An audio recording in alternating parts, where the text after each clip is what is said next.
Okay, so boom, so on February 3rd, this train company called Norfolk Southern had one of their trains going through this town called East Palestine, Ohio. So to give you an idea of what East Palestine, Ohio looked like, about 70% of the population in the county voted for Trump. And the reason why it's here and there in this particular segment is because these folks is mad at the very people that they voted for who openly support corporate greed and deny stuff like climate change and the coronavirus for doing just that in this situation.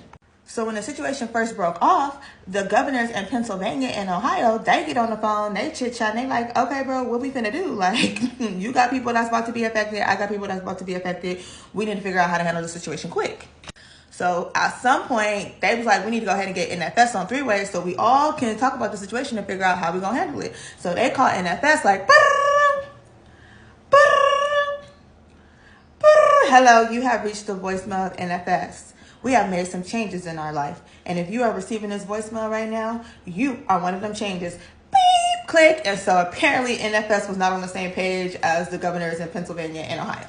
One of the issues is that there was hazardous materials on that train that NFS didn't tell people or didn't label as hazardous. So now the two governors is like, what is we finna do? So they holler at EPA, and EPA like, y'all got two choices. Y'all can either let this train explode and just let God do what they gonna do, or we could do a controlled burn, and that way we can at least monitor the fumes and stuff that's going in the air.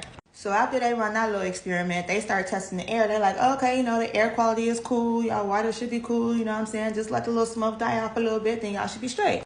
Well, them residents start waking up the next day. They go to their backyard. They chickens is dead, okay? They bunnies can't hop. They roosters is walking lopsided. They go lick in the lake. They fishes. So then people start talking about they can't breathe, they got headaches, their kids got headaches, people developing rashes and stuff like that. And they like, no, this is not going to work for us. So apparently the people at NFS, they had did some testing, right? And they tell the residents like, no, y'all cool, don't trip. We know it smells a little funny or whatever the case may be. We know the fish is gone and stuff like that. But y'all humans, y'all should be straight. So the residents was like, we don't know why y'all keep playing in our face like this. Like, we know we live in the backwoods and stuff, you know what I'm saying? We probably not as up on game as everybody else, but we out here watching our animals.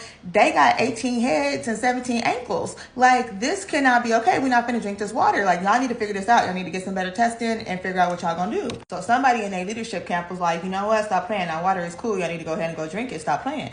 I'm telling you right now, them East Palestine residents, they descendants of patriots. So they was like, no, it's not. Okay, you drink the water first. And I mean, I get it, but my whole concern is that even if y'all water not okay, right about now, y'all behind Flint and Mississippi. So y'all might need to call them people and figure out what y'all can do in the meantime.